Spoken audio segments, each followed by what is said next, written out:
अगर मैं आपसे आज ये कहूँ कि आप सब लगातार एक बहुत बड़े लीगल स्कैम का शिकार हो रहे हो, क्या आप मेरी बात पर यकीन करेंगे? मैं किसी ऑनलाइन हैक या फ्रॉड की बात नहीं कर रहा। मैं बात कर रहा हूँ आपके अपने बच्चों की स्कूल की फीस की। क्या आपने कभी अपने बच्चों की स्कूल फीस रसीद को ध्यान से देखा है? कसम से बता रहा हूँ दोस्तों, वो किसी स्कूल की रसीद कम और किसी महंगे लग्जरी शॉपिंग मॉल का बिल ज्यादा लगता है। शुरुआत में हमें लगता है कि हम सिर्फ ट्यूशन फीस दे रहे हैं, लेकिन वो तो बस एक छोटा-सा बहाना है। असली खेल तो इसके बाद शुरू होता है boss. Admission fees, annual charges, building fund, development fees, smart class fees और ना जाने क्या-क्या। लिस्ट लिटरली कभी खत्म ही नहीं होती। और इसके ऊपर से यूनिफॉर्म, किताबें और ट्रांसपोर्ट का खर्चा बिल्कुल अलग से।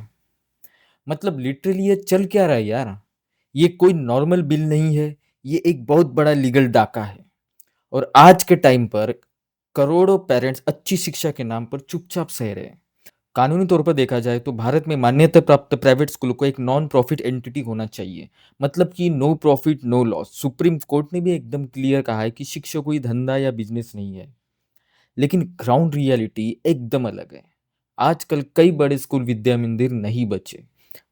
वो एकदम वो एकदम कॉर्पोरेट मॉल बन चुके हैं, जहाँ एक-एक छोटी-सी चीज़ का अपना एक भारी प्राइस टैग है। आज हम इसी सिस्टम की पूरी पोल खोलेंगे। हम डिकोड करेंगे कि कैसे स्कूल लीगल लूपहोल्स का फायदा उठाकर हमारी और आपकी जेब काट रहे हैं। और सरकारें अक्सर इतनी बेबस क्यों नजर आती है? लेकिन टेंशन मत लीजिए, कुछ अच्छी खबर भी है। हाल ही में कुछ सरकारों ने बहुत बड़े तगड़े एक्शन लिए हैं। ये वीडियो अंत तक जरूर देखना, क्योंकि ये आपके और आपके बच्चों का फ्यूचर का सवाल है। सबसे पहले बात करते हैं पूरे बिजनेस मॉडल की। आप अपने बच्चों को अच्छे स्कूल क्यों भेजते हैं? ताकि उन्हें एक बढ़िया एजुकेशन मिले और फ्यूचर एकदम सेट हो जाए, राइट? बस इसी इमोशन और इसी सपने को स्कूल ने अपना तगड़ा बिजनेस मॉडल बना लिया। पेरेंट के इस फोमो का ये लोग पूरा फायदा उठाते हैं। इन्हें पता है कि बच्चा चाहे रोए या गाए, पेरेंट्स फीस भरेंगे ही। शुरुआत होती है एडमिशन के टाइम से। सबसे पहले मांगी जाती है भारी भरकम नॉन रिफंडेबल फीस। बड़े शहरों के कुछ फैंसी स्कूलों में तो ये अमाउंट 50,000 से लेकर 3 लाख रुपए तक होता है। इसे बहुत प्यार से वन टाइम चार्ज बोला जाता है। लेकिन पिक्चर अभी बाकी है मेरे दोस्त। असली वेब सीरीज तो सालाना फीस के नाम पर चलती है। आजकल फीस का मतलब सिर्फ पढ़ाई की ट्यूशन फीस नहीं रह गया भाई। ये एक बहुत बड़ा भूल भुलैया है। चलिए इस मेन्यू कार्ड को थोड़ा डिकोड करते हैं। सबसे पहले बात करते हैं एनुअल चार्जेस।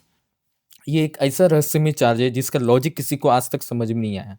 मेंटेनेंस और सुविधाओं के नाम पर हर साल आपसे मोटा पैसा लिया जाता है। भाई स्कूल है या कोई लग्जरी रिसोर्ट जो हर साल नया मेंटेनेंस चाहिए?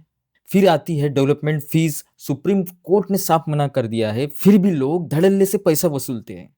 मेरा एक सिंपल सा सवाल है, जब स्कूल की बिल्डिंग बन चुकी है, सारा इंफ्रास्ट्रक्चर रेडी है, तो हर साल ये कौन-सा नया डेवलपमेंट कर रहे हैं भाई? क्या बच्चों के लिए चाँद पर नया कैंपस बना रहे हैं क्या? लिटरली कुछ भी चल रहा है। इसके बाद आती है एक्टिविटी फीस, स्पोर्ट की फीस अलग, कंप्यूटर फीस अलग, स्मार्ट क्लास फीस अलग, लाइब्रेरी फीस और तो एग्ज़ाम फीस भी अलग। मतलब ये स्कूल है या कोई मल्टी कुज़िन रेस्टोरेंट, जहाँ आपको हर एक डिश का अलग से पे करना पड़ता है। स्मार्ट क्लास के नाम पर क्या मिलता है? एक पुराना प्रोजेक्टर जिसका डिस्प्ले हमेशा ब्लर रहता है और एक बफर होता हुआ इंटरनेट कनेक्शन। लेकिन इसका बिल आता है हजारों में। एग्जाम फीस का लॉजिक तो मुझे आज तक समझ में नहीं आया। क्या क्वेश्चन पेपर सोने के वर्क पर प्रिंट होते हैं क्या? और आंसर शीट स्विट्जरलैंड से इंपोर्ट होती है?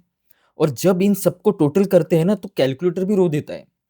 एक आम मिडिल क्लास फैमिली की आधी सैलरी तो सिर्फ बच्चे की स्कूल फीस भरने में निकल जाती है। पेरेंट्स अपनी बेसिक ज़रूरतों को मारते हैं, अपनी छुट्टियाँ कैंसल करते हैं, इसलिए सिर्फ इसलिए ताकि उनका बच्चा किसी तथाकथित अच्छे प्राइवेट स्कूल में पढ़ सके। ये एक बहुत टॉक्सिक रिलेशनशिप बन चुका है। अब आप सोचेंगे कि क्या कोई कानून नहीं है इनको रोकने के लिए? कानून तो है, लेकिन इन सब बड़े स्कूलों ने लूप होल्स ढूँढ लिए हैं। चलिए आपको ये सबसे बड़ा सीक्रेट बताता हूँ। ये लोग ट्विन स्ट्रक्चर मॉडल का यूज़ करते हैं। ध्यान से सुनना, ये बहुत इंटरेस्टिंग है। कागज़ों पर स्कूल एक ट्रस्ट चलाता है, जो कि पूरी तरह नॉन प्रॉफिट होता है। लेकिन उसी मैनेजमेंट की एक प्राइवेट लिमिटेड कंपनी भी होती है। अब ये प्राइवेट कंपनी क्या करती है? ये प्राइवेट कंपनी स्कूल को बहुत सारे सर्विसेज देती है, जैसे बिल्डिंग रेंट पर देना, मैनेजमेंट कंसल्टेंसी देखना या स्टडी मटेरियल सप्लाई करना। और इसके बदले में वो स्कूल यानी ट्रस्ट से करोड़ों रुपए की फीस वसूलते हैं। मतलब जो पैसा आप मेहनत करके फीस भरते हैं, वो ट्रस्ट में आता ज़रूर है, लेकिन वहाँ से घूम फिर कर लीगल तरीकों से सीधा प्राइवेट कंपनी के अकाउंट में चला जाता है। और वहां से ये सारा लोग प्रॉफिट निकाल लेते हैं। ये है असली मास्टरमाइंड वाला गेम। नॉन प्रॉफिट का पूरा कॉन्सेप्ट इन्हें मजाक बना कर रख दिया है। और अगर कोई पेरेंट्स इसके खिलाफ आवाज उठाता है तो उसे डराया जाता है। उन्हें डर लगता है कि स्कूल वाले उनके बच्चे को टारगेट करेंगे। इसी गैसलाइटिंग और डर के माहौल में ये करोड़ों का सिंडिकेट बिना किसी रुकावट के चलता है। लेकिन दोस्तों, लूट सिर्फ फीस तक लिमिटेड नहीं है। असली स्कैम तो किताबी, यूनिफॉर्म और ट्रांसपोर्ट का है। इसे कहते हैं अपनी दुकान का परफेक्ट मॉडल। क्या आपके साथ कभी ऐसा हुआ है? स्कूल वाले ने आपकी एक छोटी सी पर्ची थमा दी और कहा कि यूनिफॉर्म और किताबें सिर्फ उसी शर्मा जी की दुकान से लेनी है।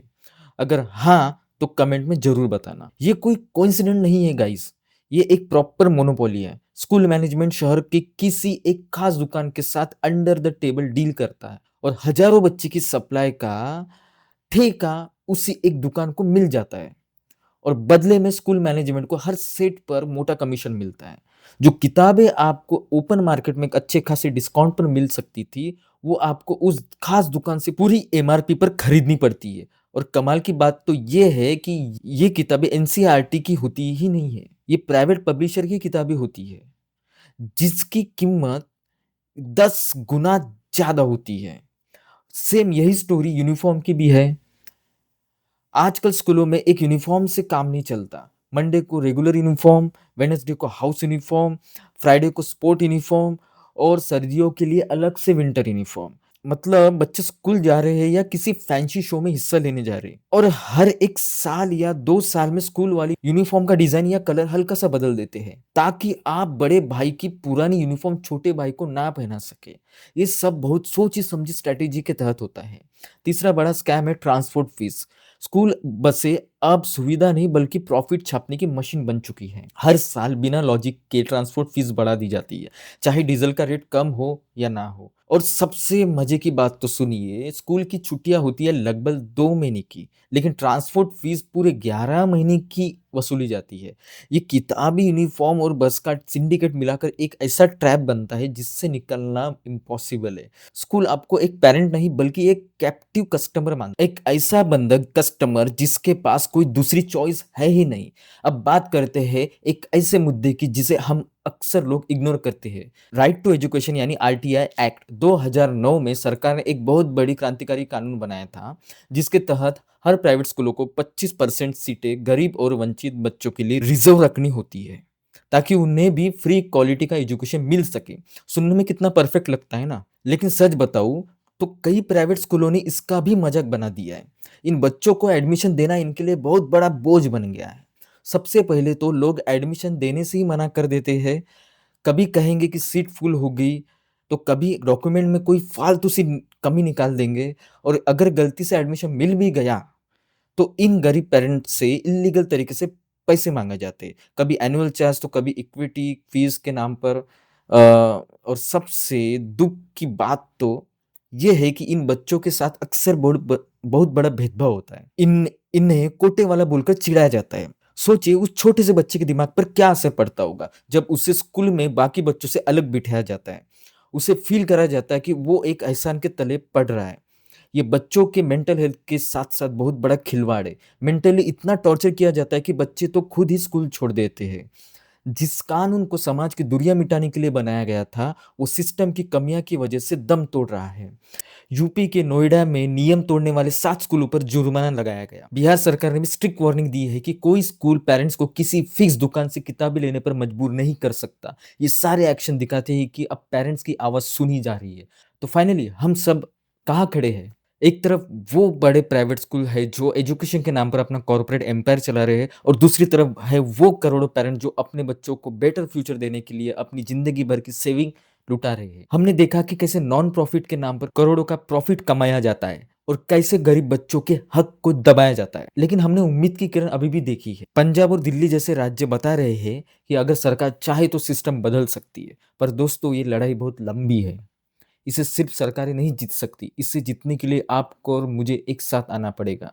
तो अब वक्त आ गया है एक्शन लेने का। पेरेंट्स के व्हाट्सएप ग्रुप्स में सिर्फ गुड मॉर्निंग के मैसेज मत डालिए। अगर आप भी इस लीगल लूट का शिकार हो रहे हो तो प्लीज चुप मत बैठिए। कमेंट्स में अपने शहर का नाम और अपने बच्चों के स्कूल का नाम जरूर लिखिए। हमें बताइए कि आपसे किस किस नाम पर फालतू चार्जेस वसूले जाते हैं। आपकी स्टोरी से हजारों और पेरेंट्स को आवाज उठाने की हिम्मत मिलेगी। इस वीडियो को हर उस व्हाट्सएप ग्रुप में और उस पेरेंट को शेयर कीजिए जो स्कूल की मनमानी फीस से परेशान है। नॉलेज और अवेयरनेस ही हमारा सबसे बड़ा हथियार है। और हाँ, अगर आप ऐसे ही डीप और ज़रूरी मुद्दों पर वीडियो देखना चाहते हो तो हमारे चैनल को अभी सब्सक्राइब कर लीजिए। याद रखिए कि सवाल सिर्फ चंद पैसों का नहीं है। सवाल ये है कि हम अपने बच्चों को कैसे एजुकेशन देना चाहते हैं। एक ऐसी एजुकेशन जो उन्हें इंसान बनाए, या एक ऐसी एजुकेशन जो उन्हें बचपन से ही सिर्फ एक कस्टमर बनाना सिखा दे। फैसला अब आपके हाथ में है।